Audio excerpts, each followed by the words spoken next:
Mail time. Mail time. Come on, you know that from Blue's Clues. Here's the mail that never...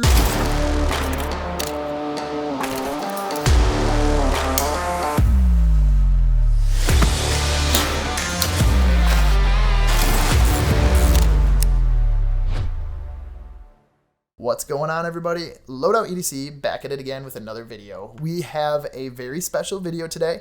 It is a mail call, which I've never done before. Something that brings a little bit of nostalgia. Whenever I was younger, I used to always be on YouTube watching cool unboxing videos, watching them crack open the package, open it up, get the first impressions. That's something that I want to do with you today. I have two knives that I've ordered. And the reason why I got these is because recently I asked a question on Facebook on the Best Damn EDC Facebook page. It's a community group page. I asked the question, what is the best Spy Pie Flick knife? And that confused the hell out of everybody on that damn page. I made a typo. I meant to say Spidey Flick knife. I've been really looking into getting a Spyderco Flick style knife and just wanted to know what the best budget version of that could be. Spyderco is a quite expensive brand, and I was looking for something that might be comparable but a little bit cheaper. Everyone had great suggestions. I looked at all of the suggestions out there, although I just didn't find exactly what I was looking for based off of people's recommendations. So I took it upon myself and just did some research here and there and went through all of the things that I'm looking for in a knife and broke it down and ended up buying these two knives right here. So right here I have the Spyderco Para 3 Lightweight, and over here I have the Kizer Roach Mini. So I'm going to break these open and see what we got from there. So which one should I do first? I didn't even think about that. Let me know in the comments.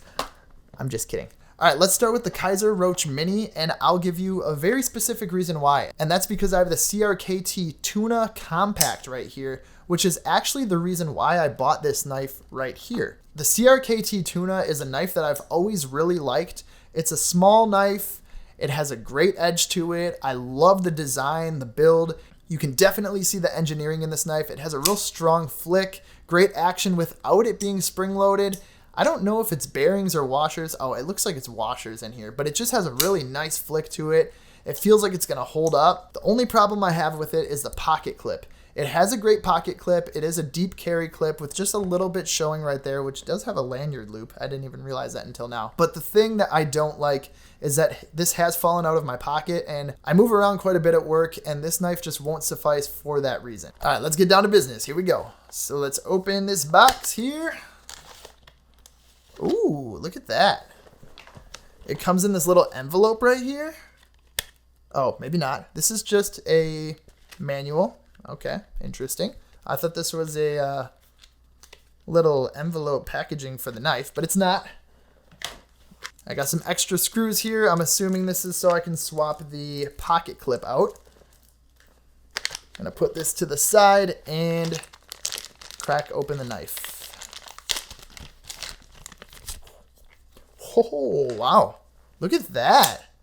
That is actually a lot different than I expected. This knife is much larger than the, oh my God. This knife is much larger than the Tuna Compact, by the way. It's not the regular Tuna that I have. It's the Tuna Compact. But this is different than I expected. I thought it was going to be smaller.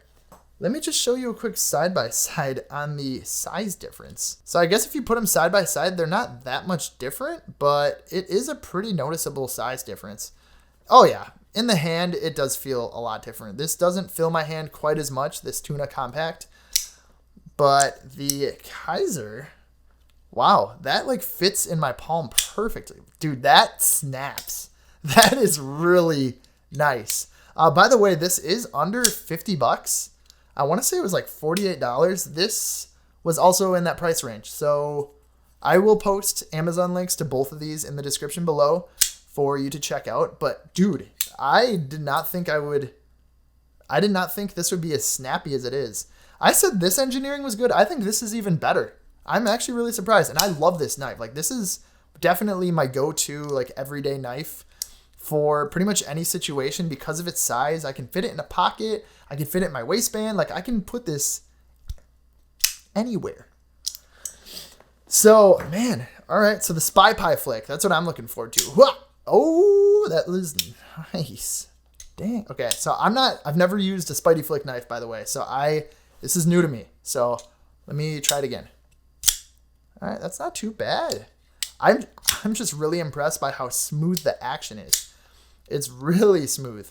This knife is sweet. Like I'm excited for this one. This actually could possibly be a work knife.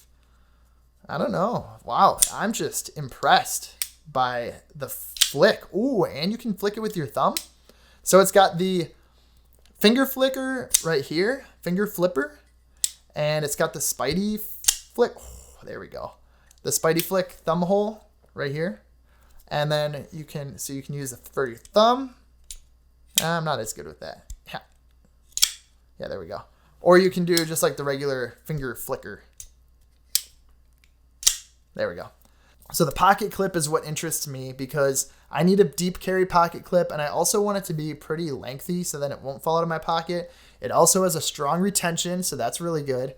I think this will definitely hold up a lot better in a pants pocket than my CRKT Tuna. So that's actually really cool, and I would say it's somewhat comparable, but it definitely has its differences. So I'm really looking forward to this. So let's use this knife to open the Spyderco Para 3 Lightweight. All right, here we go. Spyderco Para 3 Lightweight.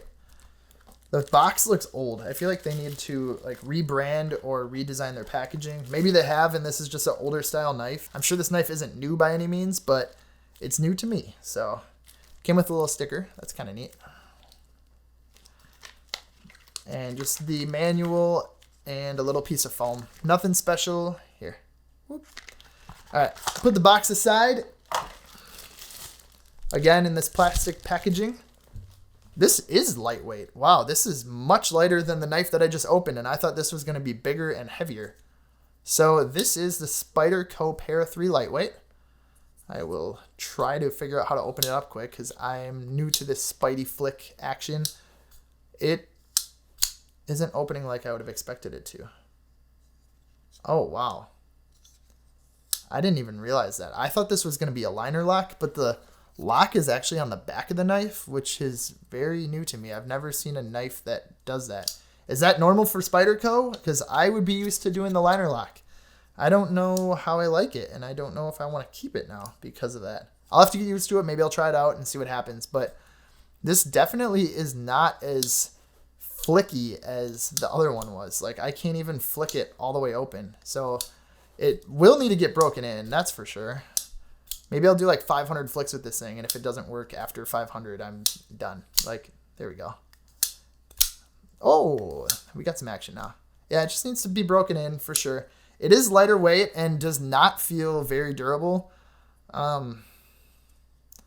Yeah, this is actually not what I expected. I think I would actually be better off getting the regular Para 3, not the lightweight. But the reason why I bought the lightweight was because it has a deep carry pocket clip in it. And that is something I'm always looking for. I don't like how some knives stick out of your pocket like that. I can grab it just fine in my pocket. I don't need it to stick out. I'd rather it be a little bit more concealed. And as much as I'm not a huge fan of like the wire clip, this is all they had as an option for deep carry pocket clips.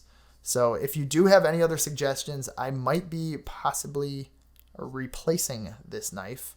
We'll see. I'm going to look into it. It's not exactly what I expected. And I spent more money on this knife than I did on that Kizer. And I really enjoy that action and the design and the quality of the Kizer. This does feel a little bit cheaper, and it doesn't feel as flicky as I would have expected it to. So we'll see. I'll look into it. Not as impressed as I thought I would be with this one, but it still is a nice knife. It's not that I wouldn't use it. It's just not what I expected. So I do think this knife checks all of the boxes, at least most of them. I wanted a solid knife that I could use for work, has a deep carry pocket clip, has the Spidey flick feature because I've wanted to try that and I never have before. So this is kind of a nice introduction. Lightweight, that wasn't huge for me. It was more just can fit in my pocket well and can fit in my palm well. Nothing special there. I did not want a serrated knife. I wanted just a straight edge blade. I have a serrated knife on my multi-tool, which I carry on me anyway, so I don't feel the need for a serrated knife just as a regular blade. I've got it on my multi-tool. I've got a saw on my multi-tool. I have everything I need. So I just like having the straight edge blade. They're easier to sharpen. Overall, this is a cool knife, although I'm not a huge fan on the locking mechanism on the back. That is definitely different, and it doesn't open like I would have thought it would. So I don't know. We'll see. Maybe, right? All right, so I have the two knives here that I just unboxed. So first impressions, I would definitely recommend this Kizer Roach Mini. This is a pretty sweet knife. I like the design of it. I like the engineering. I like how it flicks. Seems like the steel is going to be good quality. Overall, it's just kind of a unique knife that seems like it's going to work really well for me. On the other hand, I'm a little bit more disappointed about this Para 3 lightweight. Not exactly what I expected. Action's not quite there. Deep pocket clip is great, although it is that wire clip. Not a huge fan, but it works. Just overall, I would have expected a little bit more quality out of a knife at this price point. So this is the winner for sure. I am definitely keeping it. This actually has a lot of weight to it. It's pretty crazy. These knives are actually, I would say this knife is larger than the lightweight, the Para 3 lightweight. And it's funny because this is the Roach Mini. So is there a normal Roach that's bigger? Like, that is a pretty big knife for a Mini. Did I order a Mini? Like, yes. Mini Roach. Yes, it is a Mini. So anyway, thanks for watching. I hope you liked this video. I will consider doing more videos like this. If you're interested, let me know what knives you would be interested in seeing next. I can always take that into consideration and make another video about them. These mail calls are something that I can consider doing in the future. It's kind of fun. I mean, it's something different, and it's first impression. So you are going to get my raw impression of this knife without its first use. Just looking at it and feeling the knife, feeling the action, the blade, what I think about it after just checking it out. Thank you so much for watching this video. If you have any suggestions for future videos, please let me know in the comments below. Don't forget to like and subscribe, and I will see you in the next one. See you later.